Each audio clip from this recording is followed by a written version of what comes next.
We got a lot of bold predictions on the show, you know. Bold statements, but bold predictions. If you want either, this is the place for you. I've got a lot to get to, by the way. There's a lot that's just happened in the past few hours that we're going to get to. But first, Chapter 13 of Bold Predictions. And I can just go ahead and tell you, there is no bold prediction out of the 5 I'm about to share with you that I rated any lower than an 8. This could be the highest average boldness in the history of bold predictions. First up, Caleb Williams, recently of Oklahoma, now of USC fame. Caleb Williams' production will not match the astronomical hype he's getting. And this is a prediction from you guys, and you claim that you believe these and you would bet your money on it. I rated this an 8 on the boldness scale. I got a lot of confidence in Caleb Williams this year. But first we have to define what the expectation is. Before you tell me he's not going to meet the hype, he's not going to meet the expectation. Well, we got to define what the expectation is. So if I were to poll 10,000 college football fans, including Southern Cal fans, I think we would agree that last year at Oklahoma as a freshman in 11 games, he had a really good year. 64.5% completion percentage. He was a 21 touchdown to 4 interception guy. He threw for 1,900 yards. He ran for 440. So that was a good year last year, very good year. I think it's a reasonable expectation and a widely held expectation that he will somewhat improve upon those numbers this year. And there's good reason to believe that. Everything from Travis Dye coming in from Oregon in the backfield to Mario Williams transfer in there. Also, you got the Biletnikoff winner, Jordan Addison. Both of those are wide receivers. They transferred in. There's a lot of reason, not the least of which is it's his second year in Lincoln Riley's offensive system, to believe that Caleb Williams is going to have a really good year this year. Whether he's in New York City for the Heisman or not, you can miss out on that and still have a really good year. Here's the only point of concern, outside of injury, which no one can predict. The only point of concern is offensive line is not something they have figured out yet, and no one really suggests otherwise. But at the same time, Caleb Williams is no statue in the pocket. So unless you have a crystal ball that can predict injury or something like that, if that guy's starting 12 games for Southern Cal, they open against Rice, you know what the number one rule on the show is. Don't lose to food. But after that, they got Stanford, they got Fresno, they got Oregon State. They get into conference play then. They do not play Oregon in the regular season. This is a very, very workable slate, and it's a very, very fortuitous situation for Caleb Williams to be in. So I rated it an 8. I think he's going to do really good this year. Next up, this one's bold too. They all are. Nathan said the Florida Gators, they're just going to win the East. That's from Charlotte, North Carolina. Florida winning the SEC East. The Florida Gators, in Billy Napier's first year on the job, are in Atlanta for the SEC championship game. That is an 8 on the boldness scale, and I contemplated going to a 9. So what a hiccup. That was a bad one, Jesse. Did you see that? Over-under win totals here in the SEC East. Georgia's at 11.5. Coming off a national championship, literally if they lose one game this year, the under hits. So they're at 11.5. Kentucky, not Florida, is second at an over-under of 8.5. Tennessee, not Florida, is third at an over-under of 7.5. And then it's Florida at fourth with an over-under of 7. So they're a solid 4.5 games back of the preseason favorite to win the division in terms of over-under win total. Does that mean everything in the world? No, but it's a pretty good indicator, about as good an indicator as we're going to get in June. The other thing I want to bring to your attention is there are depth issues on this team that no amount of portaling can fully address.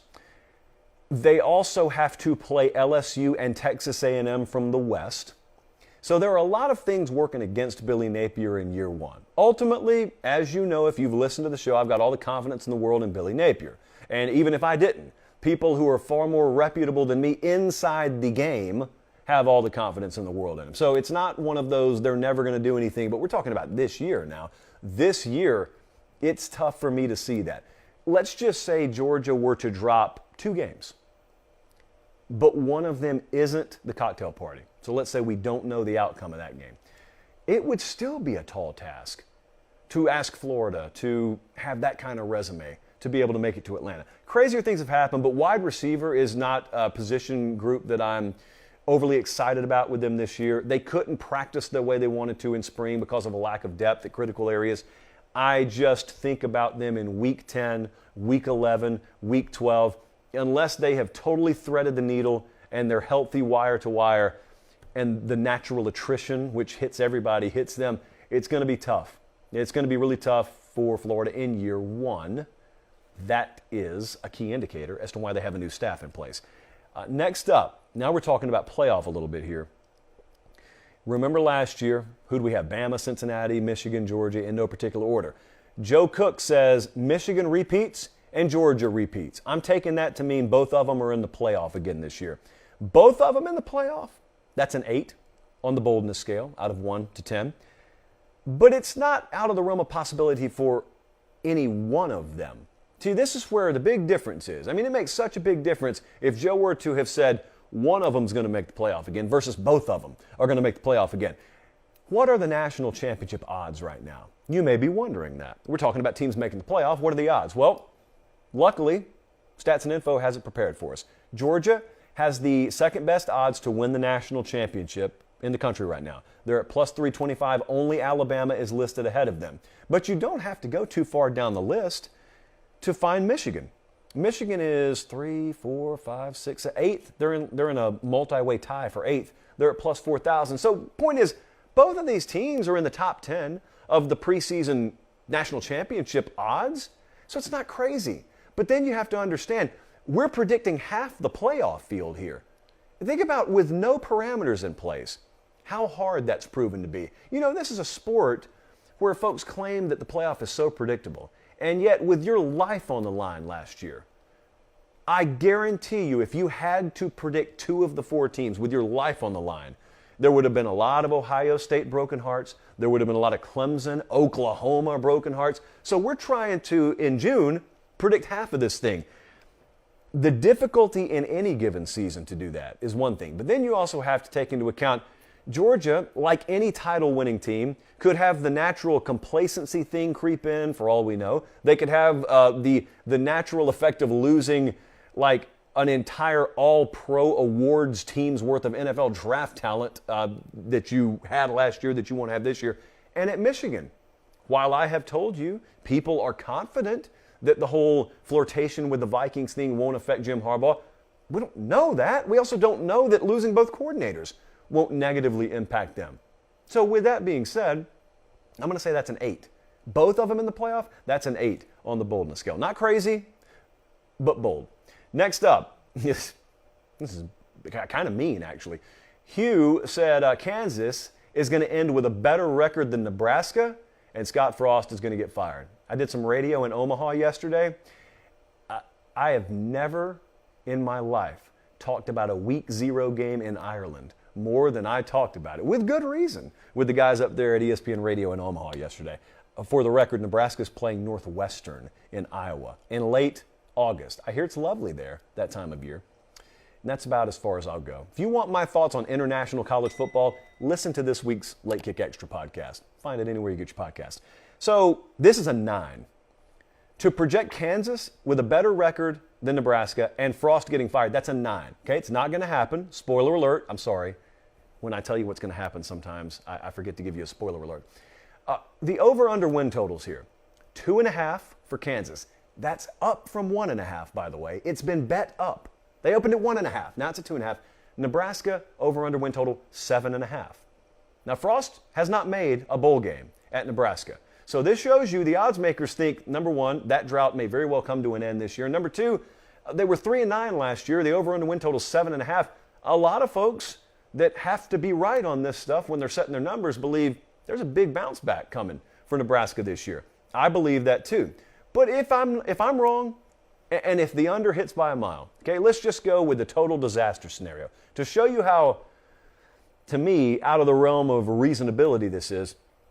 Let's say Nebraska does not make a bowl. Let's say they go 4-8. Yes, Scott Frost is out unequivocally if they go 4-8. So that part of the prediction will validate. But you've still got to find me 5 wins for Kansas. And that's just not happening. Kansas, by the way, they've lost at least 9 games every year since 2012. I had Stats and Info run the numbers. That's an entire decade where they've lost at least 9 games. We're showing you their last 10 seasons on a slider if you're watching on YouTube right now. Here are their win totals. 2-0, 3-3-1, 2-0, 3-3-1. that it's like a locker combination, I guess. Well, that is not a formula for all of a sudden popping a 5 or 6 win season on me this year. And believe it or not, I'm kind of high on Kansas by Kansas standards this year, but that may mean a 4-win season. Look, I think Nebraska is going to minimally make a bowl game. So this one, not happening. Nebraska last year was 3-9, right? But Nebraska's close. Nebraska is like the Allstate commercial where the dollar bills on the fishing line. Oh, got to be quicker than that. But she's close. Kansas is sleeping in a boxcar down the road. They're not close. So I expect things from Nebraska this year. I don't necessarily expect those same things from Kansas. It sounds like I have an irrational hatred of Kansas. I don't. I just don't think this prediction is going to happen. Some of that was probably unwarranted, but I said what I said. It's live. We move on.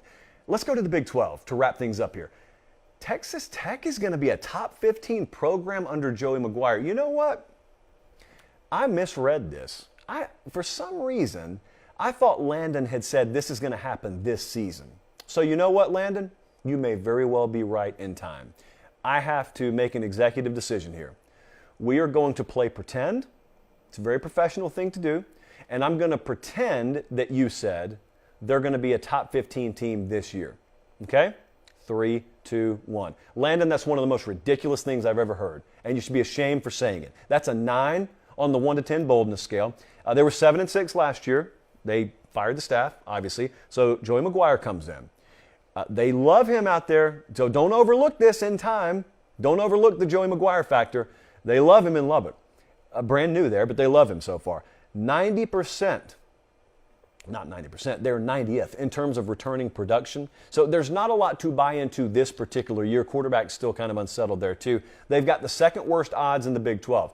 That's the bad news. I guess the good news, the ray of sunshine and hope here is, so did Baylor last year. Guess who won the conference?